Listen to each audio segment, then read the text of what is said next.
Bom, a gente vai ver mais depoimentos daqui a pouco de assinantes, de gente na rua falando sobre barulho, o que mais incomoda, e para justamente comprovar esses prejuízos que o barulho constante pode causar à nossa saúde, a gente vai conversar agora com dois convidados que estão na Zona Sul do Rio de Janeiro.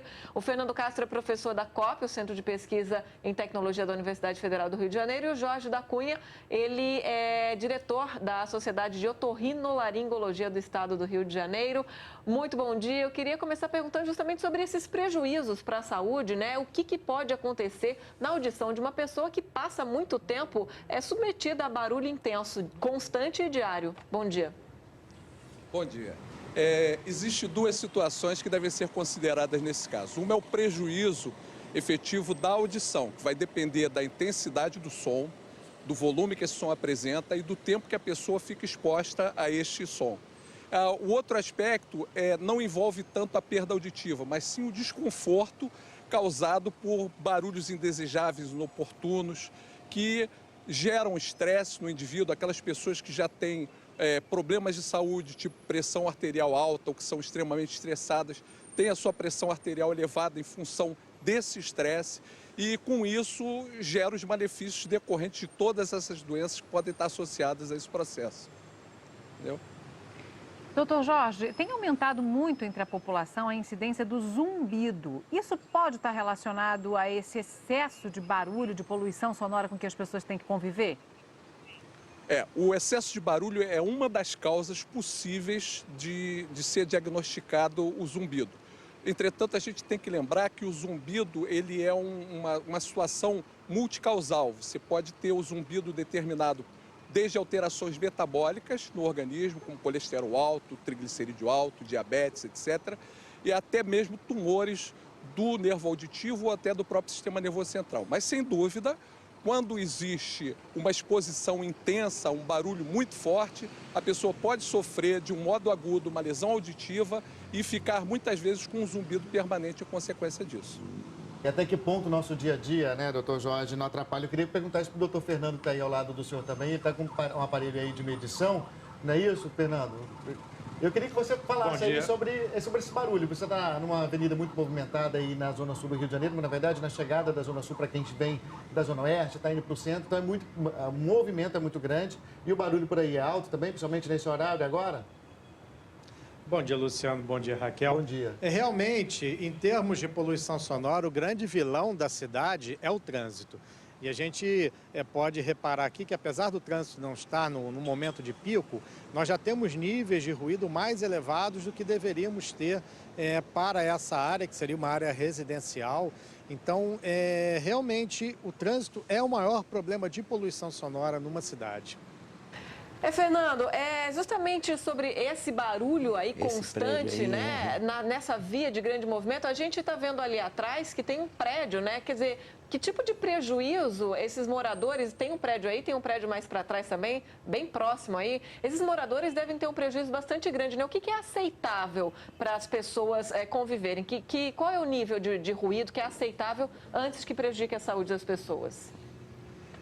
Como já foi dito pelo Dr. Jorge, a gente tem que separar entre o prejuízo à saúde do ponto de vista de algo permanente, algo realmente prejudicial à saúde auditiva, a pessoa, vou ficar surdo, da questão da prejudicial à saúde no sentido de diminuir a sua qualidade de vida. O grande problema da poluição sonora não é que alguém vai ficar surdo por conta dela. O grande problema é que a sua qualidade de vida, ela decai muito. Então, uma pessoa que passa o dia inteiro trabalhando, chega em casa, vai para o seu descanso, para o seu apartamento e fica exposto a um nível de ruído elevado, ela vai ter uma intensidade maior de estresse, e aí todos os problemas decorrentes disso, no final das contas, a vida dela vai ter uma qualidade menor. Então, esse é que é o grande problema. Você deveria estar aqui com níveis da ordem de 55 decibéis, que seria, aí vai depender um pouco do tipo de uso do solo, se é uma região residencial, industrial, mas vamos dizer, nessa região aqui, algo em torno de 55 durante o dia, e você tem, com o trânsito, 75, 80, dependendo do momento. Ô Jorge, aí mostrando esse aparelho, ele faz essa medição, né? E para quem tem, por exemplo, um celular Na verdade, para o Fernando, desculpa, continuar com o Fernando a pergunta aí, estava com esse aparelhinho. E para quem tem um celular, por exemplo, hoje nessa era mais digital, as pessoas acabam baixando aplicativos para fazer, às vezes, a medição em casa mesmo, barulho do vizinho, ou até mesmo na rua. São tão confiantes quanto esses aparelhos oficiais ou não? É melhor ter um desse aí se você está tendo problema? Não, a medição de ruído ela é uma medição bastante delicada, porque os equipamentos necessários são bastante delicados.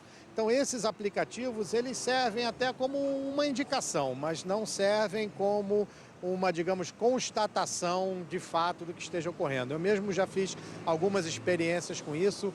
Em determinadas situações, os níveis são bastante diferentes dos níveis reais. Então, pode ser uma indicação, mas não uma medição. Agora, Fernando, o que fazer, né, diante dessa situação? Por exemplo, esse bairro aí onde vocês estão, na Gávea, que era um bairro residencial, mas aí a zona oeste do Rio de Janeiro se expandiu, a Barra da Tijuca sofreu um boom imobiliário e essa aí se tornou uma ligação essencial entre zona oeste e zona sul do Rio de Janeiro. O que fazer diante disso, né? Dá para consertar esse problema? Quer dizer, quem mora aí vai ter que conviver com esse barulho? Ou existe alguma estratégia de ordem pública para se minimizar esse sofrimento? Olha, eu acho que isso tem que ser visto da seguinte forma. O grande problema de poluição sonora no Brasil decorre de respeito, ou falta de respeito, ou falta de educação. E essa questão sendo levantada atualmente pela sociedade é relativamente recente. Então, a sociedade brasileira ainda não internalizou a questão de que ela tem que ter um respeito ao seu concidadão em função da sua poluição sonora. Isso significa que, na hora que você faz um planejamento da cidade, você tem o trânsito como grande vilão, o trânsito deveria ser pensado também do ponto de vista de ruído. Como é que você pode melhorar isso? Diminuindo o trânsito. Como é que você vai diminuir o trânsito? Melhorando o transporte público. Então, é toda uma ação integrada no sentido dessa redução. Mas também, você começar a pensar num bar, num restaurante que tem uma música ao vivo, do vizinho que tem o cachorro ou que toca música até as 4 da manhã. Se você não tiver uma conscientização da população de que você está causando um incômodo ao seu vizinho e que também você não gostaria de ter este incômodo na sua vida e você passar a respeitar o seu vizinho, isso ajudaria muito. Mas tem que ser uma ação integrada. O trânsito, ele é um problema, mas ao mesmo tempo você precisa do trânsito por conta da mobilidade da população. Fernando, eu queria fazer uma pergunta para o Dr. Jorge agora. Dr. Jorge, a gente vendo esse número alto aí, né, de os decibéis acima do que seria o aceitável, as pessoas, por conta desse barulho mais alto no ambiente externo, também muitas vezes aumentam o volume do rádio dentro do carro ou andam com fones de ouvido para ouvir música pelas ruas ou nos ônibus, num volume também maior para que possa ouvir a música e não ouvir o barulho de fora. Quer dizer, é um ciclo que vai crescendo, quer dizer, a pessoa precisa ouvir uma música cada vez mais alta para abafar o barulho de fora e as pessoas falam mais alto também para serem ouvidas, quer dizer, prejuízo para a voz também. Eu queria que você falasse sobre essa questão como um todo, né, em relação ao barulho interferindo na saúde. Exatamente. Quanto maior é o ruído de fundo, quanto maior o ruído que circunda as pessoas, quanto mais intenso ele é, isso faz com que, através de um reflexo que nós temos chamado reflexo cócleo-fonatório, a gente tenha uma tendência natural a elevar o volume de voz. E isso, dependendo do tempo que isso aconteça, da intensidade com que isso aconteça, pode acarretar também prejuízo vocal, né? Mas, sem dúvida alguma, a poluição sonora, o maior impacto que ela causa no indivíduo atualmente é a questão do desconforto acústico com a redução da qualidade de vida, como já falou o doutor Fernando aqui.